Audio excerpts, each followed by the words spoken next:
नमस्कार दोस्तों। तो आज एक बहुत ही इम्पोर्टेंट बिल और कहें कि गवर्नमेंट ने एक बहुत स्ट्रॉन्ग मोरल स्टैंडिंग ली है और ये जो ऑनलाइन गेमिंग बिल जो था उसको दोनों हाउस से पास कर दिया गया है। मतलब पार्लियामेंट की असेंट इनको मिल चुकी है। अब केवल एक फॉर्मेलिटी रहती है प्रेसिडेंट के असेंट की। तो ये जो बिल है एक्चुअली में इसने पूरा सिनेरियो चेंज कर दिया है। आपको पता होगा कितनी डेथ्स होती हैं, कितना कुछ हो रहा था इन ऑनलाइन गेमिंग की वजह से। ये टोटली मतलब मेरे हिसाब से तो इमोरल ही था, एक तरीके गैम्बलिंग थी और इनको काफ़ी तरीके से एक तरीके से सही वे में रखा जा रहा था, लेकिन बट नहीं होना चाहिए था। जैसे अगर हमने सट्टे वगैरह बंद किए, लीगल किए, तो ये भी बंद होना चाहिए, भी सट्टे ही थे। अल्टीमेटली बहुत सारे लोगों ने अपनी ज़िंदगी गंवाई है इन सब चीज़ों के पीछे। देखिए ऐसे बहुत से एग्जांपल्स हैं, ठीक है। अब आप ये वाला आर्टिकल देखिए द टाइम्स ऑफ इंडिया का, इसमें आपको कितने सारे एग्जांपल मिल जाएंगे जिसमें लोगों की डेथ हुई है, ठीक है। जैसे ये जोशी एंटोनी है, अभी एक वीडियो रिकॉर्ड करके अपनी बहन शर्मिला से बोल रहा है, उसके हस्बैंड से बोल रहा है कि मेरा 80 लाख का लोन डूब गया ऑनलाइन गेम्स में। 80 लाख, आप समझ रहे हो 80 लाख कितनी बड़ी रकम होती है, और ये डूब चुका है। तो काफ़ी सारी डेथ्स हुई हैं ऐसे। एक जगह कपल ने सुसाइड कर लिया था, कोटा में कपल ने सुसाइड कर लिया था केवल इन ऑनलाइन गेमिंग की वजह से। तो एक तरीके से बहुत बड़ा वाइस था हमारी सोसाइटी में। अगर इसको सही तरीके से इम्प्लीमेंट किया जाता है और आगे दिया जाए तो it's a good for society, ठीक है। इसमें कुछ कॉन्स भी थे कि काफ़ी बड़ी इंडस्ट्री को झटका पहुंचा, काफ़ी जॉब भी जाएंगी, लेकिन मोरल ग्राउंड पे देखा जाए तो लॉन्ग रन में काफ़ी सही चीज़ रही है इन माई परस्पेक्टिव। आप लोग कुछ और भी सोच सकते हो, अगर आप जो सोचते हो आप ज़रूर कमेंट में बताइए, but in my perspective it was the best thing to do. अब देखिए इसमें अगर हम देखते हैं तो पहले तो हमें पता है कि इससे नुकसान क्या क्या थे। अब कुछ इसमें जो क्या हमारी इकोनॉमी या जो भी इम्पेक्ट पड़ा है हमारे इस बिल से, वो देखते हैं इंडस्ट्री पे क्या इम्पेक्ट है। तो देखिए जो जॉब्स हैं वो 200,000 के अराउंड जॉब्स लॉस हो चुकी हैं, ठीक है। कंपनी शट डाउन हो चुकी है 400।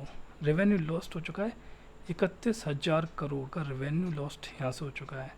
अब देखिए इसमें गवर्नमेंट को भी बहुत बड़ा लॉस है, 20,000 करोड़ का लॉस है। 20,000 करोड़ कुछ होते हैं, बट ये जो यही तभी देखा ना, ये जो डिसीजन लिया है गवर्नमेंट ने ये बहुत बोल्ड डिसीजन है। हर कोई इस डिसीजन को नहीं ले पाता कि इन्होंने अपना यहाँ तक कितना टैक्स लॉस किया है यहाँ पर। और एफडीआई रिस्क भी है यहाँ पर 25,000 करोड़ का, क्योंकि इतनी एफडीआई इन्वेस्टेड थी इसमें, तो उसका भी बहुत बड़ा एक इशू है। तो इसी वजह से कह रहे हैं कि जो बिल पास किया गवर्नमेंट ने बहुत ही ज़्यादा बोल्ड मूव था, बहुत ज़्यादा दिलेरी दिखाई है गवर्नमेंट ने इस बिल को लेकर आकर और पास कर कर। तो ऐसा गुड थिंग, हमको मतलब एक तरीके से प्रेज़ करना चाहिए गवर्नमेंट को इसके लिए। अब देखा जाए इसमें कौन कौन सी ऐप्स बैन हुई हैं। देखिए ड्रीम 11 गई, ठीक है। 18 करोड़ यूज़र थे ड्रीम 11 पर, वो टोटली जा चुकी है, ख़त्म हो चुकी है। माई 11 सर्कल, एम विंजो, जितने भी फैंटेसी प्लेटफॉर्म्स हैं वो सारे बंद हो चुके हैं। पोकरबाजी, रमी सर्कल जैसे और जो कार्ड गेम थे वो भी सारे बंद हो चुके हैं। मतलब जितने भी रियल मनी गेमिंग जो होते थे ना, इसमें डिपॉजिट कैश करते थे, तो सारे के सारे टोटली कम्प्लीटली बैन कर दिए गए हैं। और अगर उसको जैसे कोई वायलेट करता है तो उसके लिए पेनल्टी भी अच्छी खासी रखी गई है, 3 साल की जेल और 1 करोड़ फाइन है ऑपरेटर्स के लिए। काफ़ी अच्छा अमाउंट है, काफ़ी ज़्यादा इम्पैक्ट करेगा आगे भी। अगर कोई इलीगल करना चाहेगा तो वहाँ पर उसको लिए एक रोकथाम है यहाँ पर, ठीक है। और वैसे भी गवर्नमेंट ने बोल दिया गया जितने पेमेंट गेटवे होते हैं, जैसे पेमेंट गेटवे, रेजर पे हो गया, इन सब पर कि आपको ये जितने भी अगर ट्रांजेक्शन आते हैं इनको प्रोसेस करना ही नहीं है। तो एक वहाँ भी फाइनेंशियल चौकआउट लगा चुके हैं ये। और एक गजब चीज़ हुई है, जितने भी जो सेलिब्रिटीज़ थे, सौरभ गांगुली हो गए, हमारे शुभमन गिल हो गए, जो काफ़ी इंडोर्समेंट किया करते थे, पूरी पूरी टीम इंडोर्समेंट किया करती थी ड्रीम 11 माई 11 सर्कल के, तो वो अब नहीं हो सकता। सबसे बड़ी चीज़ ये है, I am really happy about it, क्योंकि रोल मॉडल्स होते थे। इन रोल मॉडल्स को देखकर लोग उन ऐप्स को ट्राई करते थे, फिर एक ट्रैप में फंस जाते थे और निकल ही नहीं पाते थे और अपनी चांस से तक हाथ धो बैठते थे। तो it's a good thing that is happen.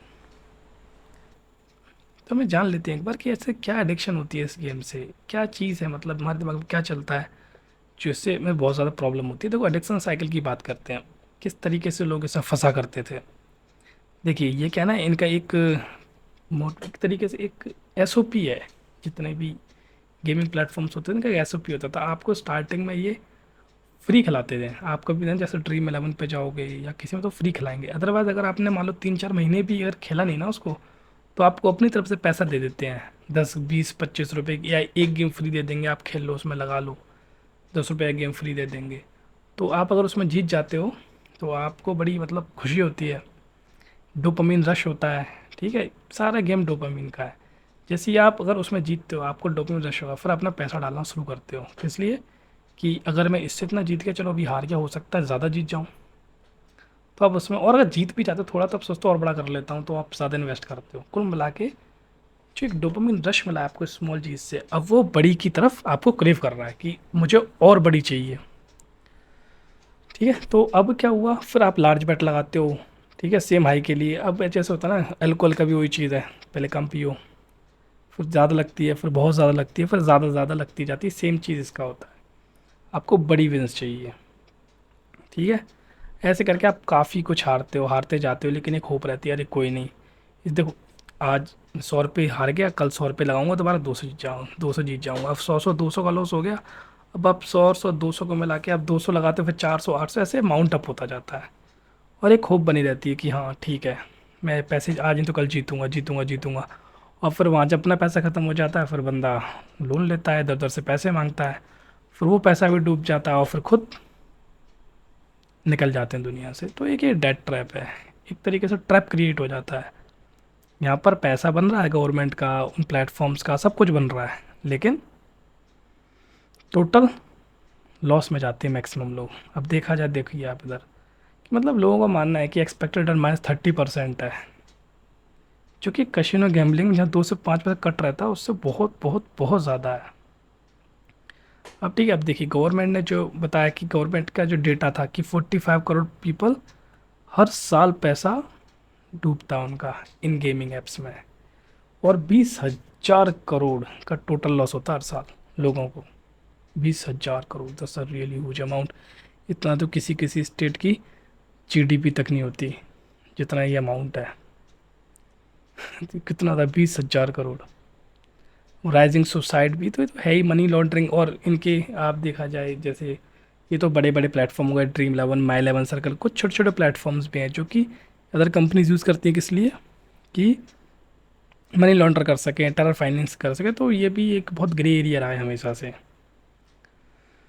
अब देखिए अभी क्या हुआ है, जैसे ये न्यूज़ आई है तो ड्रीम 11 ने तो अपना शट डाउन करना स्टार्ट कर दिया है। सारे पे टू प्ले बंद हो चुके हैं, इनका ड्रीम प्ले ऐप को सस्पेंड कर दिया गया है, सारे पेड कॉन्सर्ट बंद हो चुके हैं, रमी सर्कल पे कैश जो ऐड होना वो बंद हो चुका। मतलब कुल मिला के हलचल मच चुकी है पूरी इंडस्ट्री में, और सब बंद होने वाला है। ठीक है, जूपी ने भी सारे पेड गेम्स वो बंद कर दिए। अब देखा जाए किसके लिए क्या क्या इसमें पॉजिटिव है और नेगेटिव्स हैं। प्लेयर्स के लिए आप अपना सेफली विड्रॉल कर सकते हो, ठीक है, लेकिन अब आप पैसा नहीं लगा सकते फैंटेसी गेम में। लेकिन इसमें एक चीज़ है ना कि अब इलीगल ऑफशोर प्लेटफॉर्म्स पे जा सकते हैं। जैसे मान ली और कंट्रीज़ में कोई प्लेटफॉर्म, वहाँ पर पैसा लग रहा है ऑनलाइन, कोई जैसे एपीके मिलती हैं जो प्ले स्टोर से वेरीफाइड नहीं होती, फिर पैसा उस पर सट्टा भी चलता है। आपको अगर पता हो तो सट्टे में भी ऐसा होता है, एक बुकी होता है, एक उनकी अलग से ऐप बनी होती है, उस ऐप पर वो पैसा लगाते हैं सेशन के हिसाब से। तो वो सारी चीज़ें अब यहाँ हो सकती हैं, या फिर वो जो प्लेयर्स हैं इस चीज़ में आ सकते हैं। बट एक फिर भी एक तरीके से स्टॉपेज लगी है ये, क्योंकि जो बच्चे हैं जो मतलब ज़्यादा अवेयर नहीं इन चीज़ों के लिए, जिनके लिए ईजी एक्सेस थी, वो बंद हो चुकी है। तो बहुत सारी चीज़ें कटेंगी। जो एडिक्टिव है वो एडिक्टिव है, उसका कुछ नहीं हो सकता, वो कहीं ना कहीं से कोई ना कोई वैल्यू निकाल लेगा। बट इनोसेंट प्लेयर्स के लिए बहुत बड़ा बून है। एम्प्लॉयज़ के लिए बात की जाए तो भाई ले ऑफ्स हो रहे हैं 400+ कंपनीज़ में। ठीक है, जो टेक टैलेंट है वो माइग्रेट करेगा, जो सपोर्ट स्टाफ है, कंटेंट क्रिएटर है, वो सब इफेक्ट होंगे। ठीक है, एक इंडस्ट्री जा रही है, उनको कहीं ना कहीं काम मिल जाएगा। मतलब यहाँ पर अगर कई हज़ारों की जान बच रही है तो इतना सेक्रीफाइस तो बनता है। अब स्पोर्ट्स के लिए तो स्पेशल हो गया ना कि स्पॉन्सरशिप रेवेन्यू नहीं मिलेगा। देखिए इसमें एक एक बहुत बड़ा नेगेटिव है इस बिल से हो सकता है, वो ये है जैसे छोटे गेम्स होते हैं, जैसे मान ली कबड्डी हो गया, या फिर कोई छोटी मोटी लीग हो गई, छोटे गेम्स होते हैं, हॉकी वगैरह। हॉकी चलो छोटा नहीं है, और भी काफ़ी छोटे छोटे गेम्स हैं, लेकिन जो इन ऐप्स पर रहते हैं और जिनकी बिडिंग होती है, जिन पर पैसा लगाया जाता है, और एक्चुअली में वो इन्हीं ऐप से स्पॉन्सर होते हैं। अब ये जब ऐप्स बंद हो जाएंगी तो उनकी हालत और खस्ता होने वाली है, तो श्योर है। जो छोटे गेम हैं उनकी तो हालत ख़राब होगी। ठीक है। और गवर्नमेंट के लिए तो 20,000 करोड़ का एनुअल टैक्स रेवेन्यू गया, लेकिन तभी बोल्ड डिसीजन है गवर्नमेंट की, भाई दाद देनी पड़ेगी। ठीक है, अब ये तो ठीक है, कोई ऐसा खास है नहीं, पर कोर्ट चैलेंज तो होंगे, ऐसे तो इंडस्ट्री बैठेगी नहीं। पहले तो यही बोल रहा है कि भाई ये प्रॉपर डिबेट नहीं हुआ, अपोजिशन थी नहीं, आपने पास कर दिया। वो बंगाल में लगे हुए थे और बिहार में लगे हुए थे यहाँ के जो अपोजिशन वाले राहुल गांधी जी, तो उन्होंने यहाँ ध्यान नहीं दिया, तो वो भी एक चीज़ है। देखते हैं अब क्या होता है आगे। अब वही चीज़ हमने डिस्कस की थी अभी कि जो बाहर ऑफशोर जाएगी, जो ये गेमिंग कम्युनिटी है या जो गैम्बलिंग कम्युनिटी है, वो एक तरीके से काफ़ी बुरी तरह नेगेटिवली इम्पैक्ट कर सकती है, क्योंकि वो टैक्स पे नहीं करेगी। ठीक है, और वहाँ कोई यूज़र का प्रोटेक्शन नहीं होगा। यहाँ एटलीस्ट था तो, गवर्नमेंट के ओवरसाइट थी, लेकिन वहाँ कुछ नहीं होगा। ठीक है, और मनी लॉन्ड्रिंग होनी है और रेगुलेट हो नहीं सकता, बस वही चीज़ है कुल मिला के। अब लीगल बैटल क्या होगी, मैंने बोला कि कंसल्टेशन नहीं करी इंडस्ट्री के साथ, कि थ्राइविंग सेक्टर पर एडवर्स इफेक्ट होगा, क्लासिफिकेशन इशूज़ हैं, कि पोकर भी जो है स्किल बेस है उसको बैन नहीं करना चाहिए, भी क्या ना ब्लैंकेट बैन किया है। बैन देखो यूके में भी, यूएसए में भी, लेकिन उनके यहाँ थोड़ा रेगुलेटरी है, थोड़ा उन्होंने ना स्कैल्पल की तरह यूज़ किया है, पूरा ब्लैंकेट बैन नहीं किया, न्यूक्लियर ऑप्शन यूज़ नहीं किया, और उन्होंने थोड़ा मतलब रेगुलेट किया, इंडस्ट्री टू इंडस्ट्री रेगुलेट किया। जैसे यहाँ पर ये बोल रहा है पोकर एक स्किल बेस्ड गेम है, तो उनको उन्होंने उस बैन के परव्यू से बाहर रखा है। जो टोटल लक बेस्ड गेम है उनको बैन किया है, तो कुछ इस तरीके से उन्होंने उसको मैनेज किया हुआ है। इंडिया में ये ऑप्शन अभी नहीं अपनाया गया। ठीक है, और पहले भी देखो ये तमिलनाडु में जो बैन लगाया था, कर्नाटका में जो बैन लगाया था, तो वो भी जो स्टेट बैन लगाए थे वो उसको भी मतलब अनकॉन्स्टिट्यूशनल ओवररीच बोल के हटा दिया गया था। अब साइकोलॉजिकल मैनिपुलेशन की दोबारा बात कर लेते हैं कि इन ऐप्स में क्या था एडिक्टिव। वो तो एक सिनेरियो था। ठीक है, अब यहाँ ये क्या करते हैं, पहले इससे पहले एक टैक्टिस होते हैं इनके पास, उस टैक्टिस की बात करते हैं। ठीक है, ये क्या करते हैं, वही चीज़ की एंट्री फीस कम रखेंगे, अंदर आओ, थोड़ा बहुत खेलो। फिर लीडर बोर्ड बना दिया इन्होंने, लीडर बोर्ड देखो, उसमें फिर अब आप पीछे हो तो आप सोचो अरे ये लोग तो इतना आगे, मैं पीछे क्यों हूँ, तो आप उसमें भी जाओगे। ठीक है, बिल्कुल जीतने वाले होते हो, मान लो 10-20 पॉइंट रह गए नीचे, तो बोले अगली बार क्या पता ज़्यादा हो जाए, फिर वो करोगे। फोमो टैक्टिस यूज़ करते हैं, फियर ऑफ मिसिंग आउट, कि अगर आपने अभी नहीं खेला तो अभी ये 20% ऑफ है, 40% ऑफ है, 10 रुपये या गेम 6 रुपये में खेल लो। तो इस तरीके से आपको कुल मिला के बेवकूफ़ बनाया जाता है। ठीक है, और ठीक है अब बात करते हैं, ये देखिए मैं अब कंट्रीज़ की बात करते हैं हम लोग। वो चीज़ है यूएस में क्या स्टेट बाय स्टेट रेगुलेशन है कंज्यूमर प्रोटेक्शन के साथ, यूके में स्ट्रिक्ट लाइसेंसिंग है हर चीज़ की, एडवर्टाइजिंग रिस्ट्रिक्शन है, मतलब हर चीज़ को चेक किया जाता है प्रॉपर तरीके से। ठीक है, ऑस्ट्रेलिया में कि ज़्यादा ज़्यादा कम से कम हार्म हो वो टूल्स दिए गए हैं, स्पेंडिंग लिमिट कर रखी है कि भाई इतना ही खर्च कर सकते हो आप गैम्बलिंग पे। ठीक है, तो वो सेल्फ खुद को एक्सक्लूड भी कर सकते हो वहाँ पर, लेकिन इंडिया ने न्यूक्लियर ऑप्शन चूज़ किया है। ये तो है कि हाँ इंडिया थोड़ा और कर सकती है, लेकिन इंडिया में हर चीज़ ऐसे ही होती है। ठीक है, gamblers meeting in India now see people addicted to dream 11 पोकरबाजी, one person said I am not a bad man I am just sick, मतलब एडिक्टेड है भाई, शिक है वो, तो उसका इलाज करो, वो सब ठीक है। ठीक है, तो और यहाँ पर जो चीज़ है वो थ्रिल वगैरह की बात चल रही है, गेम रिग्ड है हमारे अगेंस्ट, तो भाई जुआ खेलोगे तो पैसा तो गवाओगे यार, इसमें कौन सी बात है। तो वो भी एक बीमारी है, लेकिन एडिक्शन है, लेकिन बस क्या है ना, ठीक है अगर बैकग्राउंड में कोई एडिक्टिव है वो चल रहा है बैकग्राउंड में, इट्स गुड थिंग। बट अगर वो बिल्कुल सामने आके सोसाइटी के फेस पे आके पड़ रहा है, तो वो तो नेगेटिव इफेक्ट करेगा ही करेगा।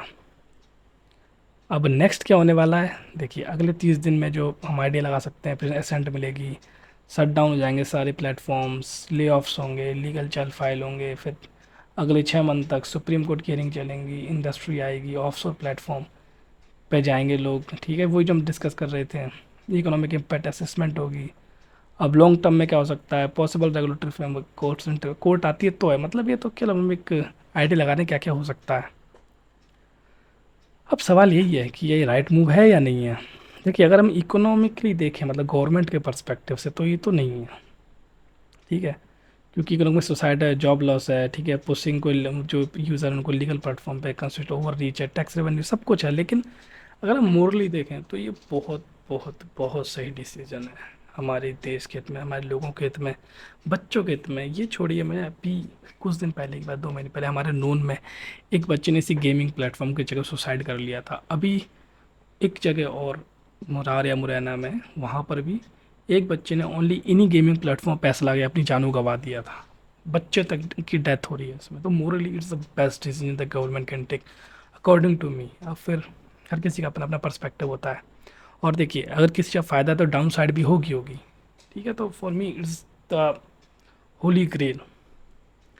तो यही सब चीज़ें आप भी बताइए। देखिए, मेरे हिसाब से ये बैन जस्टिफाइड है। अगर आप सपोर्ट करते हो तो keep sharing this video and support this government initiative. I think it's a bold move, इसको गिरना नहीं चाहिए किसी भी तरीके से। थैंक यू सो मच मेरे साथ बने रहने के लिए। अब आप ज़रूर बताइए कमेंट्स में कि आपके क्या व्यूज़ हैं इस टॉपिक पर। आप क्या सोचते हैं कि गवर्नमेंट ने सही किया है या गलत किया है, या फिर गवर्नमेंट को स्कैल्पल की तरह चलना चाहिए था, इस तरीके से सडनली पूरा का पूरा बैन नहीं करना चाहिए था, उनको मेरिट्स डीमेरिट्स देखने चाहिए थे, इनके ऊपर कोई हार्म मिनिमाइजेशन तरीका अलग करना चाहिए, क्या करना चाहिए। आपके जो आइडियाज़ है प्लीज़ बताइएगा, प्लीज़ शेयर कीजिएगा।